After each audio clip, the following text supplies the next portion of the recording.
Halo kawan-kawan, kali ini saya mari kita mengingat-ingat belajar lagi terkait basic farmakologi atau jadi saya akan membuat sesi satu hari itu kita membahas satu materi, mulai dari anti hipertensi, anti obat diabetes, kemudian nanti antibiotik dan terkait yang ada kaitannya dengan materi UKAI. Nah, saya mengambil dasar dari yang saya gunakan dulu, yaitu basic pharmacology drug and notes, dan yaitu obat UKAI seperti itu. Nah, ini edisi 2021 dan saya juga ada edisi di tahun yang yang terbaru, yaitu 2023 seperti itu.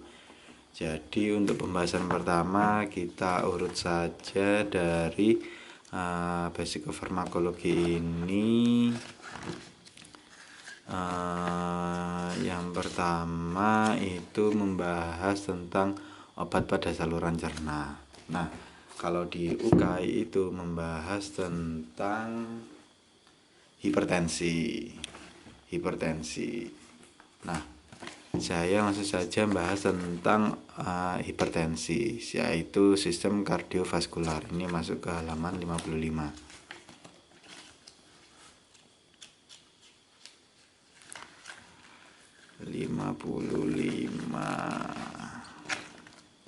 Nah, obat anti hipertensi itu terdiri dari berbagai macam golongan, yaitu ada diuretik, inhibitor sistem renin-angiotensin, kemudian ada adrenergic inhibitor. Nah, pada obat hipertensi golongan menghambat sistem renin-angiotensin ini dibagi lagi.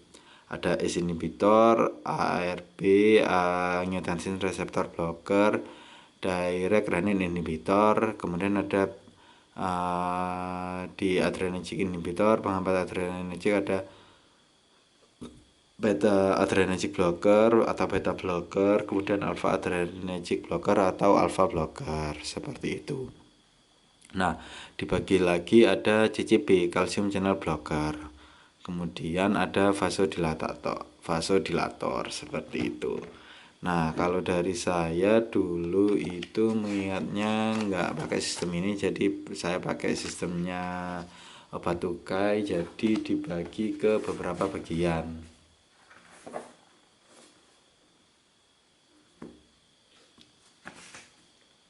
Nah, bagiannya itu seperti ini. Jadi ada masuk golongan beta blocker, kemudian ada masuk ke golongan CCB, calcium channel blocker, kemudian ada masuk ke ARB atau angiotensin receptor blocker, terus kemudian ada ke masuk golongan ACE inhibitor, seperti itu. Nah, dan juga ada golongan diuretik kawan-kawan. Diuretik, kalau bisa teman-teman lihat. Nah, seperti ini. Jadi yang perlu kita hafal yaitu terkait mekanisme kerjanya itu seperti apa. Nah, dijelaskan jika sebentar.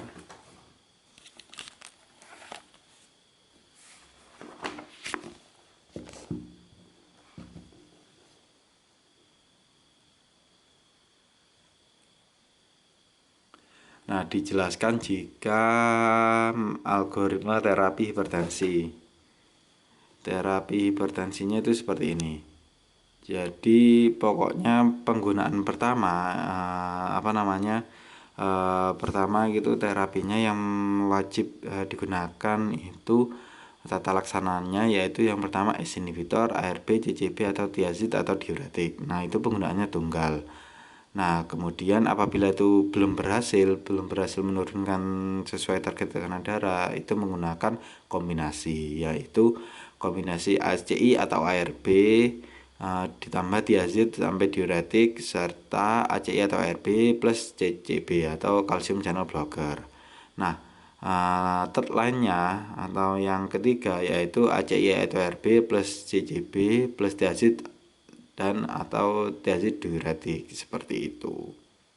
Nah, Kenapa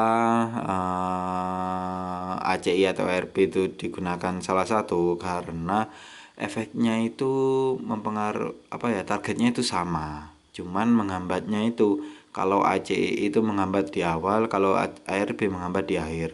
Nah, kalau digunakannya itu sama bebarengan nah, sedangkan target tujuannya itu sama. Ibaratnya ada 3 jalur, jalur yang 1, 2, 3. ARB itu menghambat di sini, kalau ACI itu menghambat di sini. Kalau ACI udah menghambat di sini, nah ARB kan kurang efektif seperti itu. Karena sudah dihambat oleh ACI seperti itu. Tapi faktanya di lapangan kadangkala itu beberapa dokter itu meresepkan ACI atau ARB itu secara bersamaan. Itu pengalaman dari rekan sejawat saya. Jadi cerita kalau ACI atau ARB itu diresepkannya bersamaan seperti itu. Ya mungkin dari mereka ada pengalaman tertentu, sedangkan teorinya bilang kalau ACI atau ARB digunakan salah satu saja seperti itu. Nah, golongan ACI kan kita udah tahu nih bagaimana sih tata laksananya, yaitu diberi tunggal terlebih dahulu, bisa ACI terlebih dahulu, ARB, CCB atau tiazid atau diuretik. Nah, kita memberikannya itu berdasarkan pasien. Pasiennya itu kondisinya seperti apa sih? Misal kalau kondisinya udah lansia, kan kalau batuk itu mengganggu sekali. Nah, harapannya kita jangan kasih ACI atau ARB karena efek sampingnya yaitu batuk seperti itu. Nah, semisal kemudian apabila pasiennya kondisinya itu punya penyakit ginjal, hendaklah kita kasih golongan yang mempengaruhi ginjal, efek sampingnya ke ginjal, maka kita perlu hindari seperti itu. Jadi kita jangan kasih obat antihipertensi yang pengaruhnya itu efek sampingnya kepada ginjal. Nah, contoh golongan obat-obatannya itu seperti apa sih? Seperti itu. Jadi yang pertama kita tahu kan kita bisa kasih secara tunggal ACEI, golongan inhibitor sistem renin-angiotensin. Yang pertama bisa kita inhibitor. Nah, inhibitor ini golongannya itu yang belakangnya captopril, enalapril, alpril, lisinopril, perindopril, ramipril, fasinipril, trandolapril seperti itu. Nah, jadi belakangnya itu pril. Kemudian ada ARB. ARB itu losartan, kandisartan, valsartan seperti itu. Kemudian ada lagi diuretik. Ada tiazid, golongan tiazid, hidroklortiazid, loop diuretik, furosemid, diuretik hemat kalium, spironolakton. Nah, kemudian ada kalsium channel blocker, yaitu verapamil, diltiazem, golongan dihidropiridin, nifedipin, velodipin, amlodipin, nitradipin, benidipin. Dan ada golongan beta blocker, beta adrenergic blocker, propanolol, carvedilol, metoprolol, bisoprolol, dan atenolol. Kemudian ada alpha adrenergic blocker, prazosin, terazosin, doxazosin. Nah, efek samping atau indikasinya itu seperti apa sih? Nah, kalau untuk yang umum biasanya digunakan itu kan captopril. Nah, kita langsung saja ke captopril. Nah, captopril ini yang perlu kita perhatikan yaitu kontraindikasi yang pertama. Nah, untuk kontraindikasinya itu hipersensitif, sensitif, wanita hamil, bersifat teratogenik. Jadi untuk ACE inhibitor ini kita dilarang untuk ngasihkan ke ibu hamil. Nah, kemudian untuk ibu menyusui, disekresi ke dalam ASI dan berakibat buruk terhadap fungsi ginjal bayi. Kemudian pada pasien yang hiperkalemia, stenosis arteri renalisis bilateral atau unilateral pada keadaan ginjal tunggal seperti itu. Nah, jadi kontraindikasi golongan ACI itu pada ibu hamil karena bersifat teratogenik.